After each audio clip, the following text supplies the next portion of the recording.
ನಾನು ಪ್ರಿಯಾಂಕ್ ಖರ್ಗೆ ಎಂಬ ಹೆಸರಿನ ನಾನು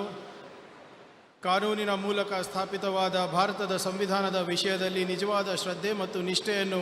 ಹೊಂದಿರುತ್ತೇನೆಂದು ನಾನು ಭಾರತದ ಸಾರ್ವಭೌಮತ್ವವನ್ನು ಮತ್ತು ಅಖಂಡತೆಯನ್ನು ಎತ್ತಿ ಹಿಡಿಯುತ್ತೇನೆಂದು ಮತ್ತು ಕರ್ನಾಟಕ ರಾಜ್ಯದ ಮಂತ್ರಿಯಾಗಿ ನನ್ನ ಕರ್ತವ್ಯಗಳನ್ನು ಶ್ರದ್ಧಾಪೂರ್ವಕವಾಗಿ ಮತ್ತು ಅಂತಃಕರಣಪೂರ್ವಕವಾಗಿ ನಿರ್ವಹಿಸುತ್ತೇನೆ ಎಂದು ಭಯ ಅಥವಾ ಪಕ್ಷಪಾತವಿಲ್ಲದೆ ರಾಗದೇಶ ಇಲ್ಲದೆ ಎಲ್ಲ ಬಗೆಯ ಜನರಿಗೆ ಸಂವಿಧಾನಕ್ಕೆ ಮತ್ತು ಕಾನೂನಿಗೆ ಅನುಸಾರವಾಗಿ ನ್ಯಾಯವಾದದ್ದನ್ನೇ ಮಾಡುತ್ತೇನೆಂದು ಶ್ರದ್ಧಾಪೂರ್ವಕವಾಗಿ ಪ್ರತಿಜ್ಞೆ ಮಾಡುತ್ತೇನೆ. ನಾನು ಪ್ರಿಯಾಂಕ್ ಖರ್ಗೆ ಎಂಬ ಹೆಸರಿನ ನಾನು ಕರ್ನಾಟಕ ರಾಜ್ಯದ ಮಂತ್ರಿಯಾಗಿ ನನ್ನ ಪರ್ಯಾಲೋಚನೆಗೆ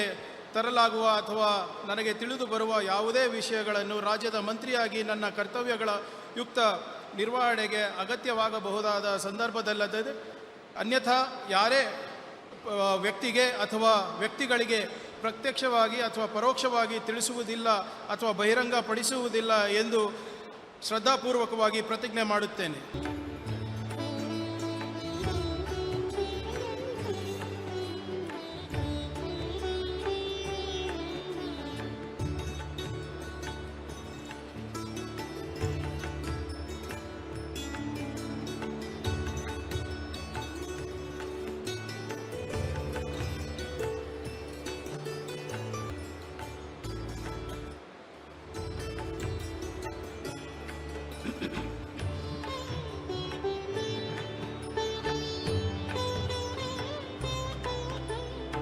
ಈಗ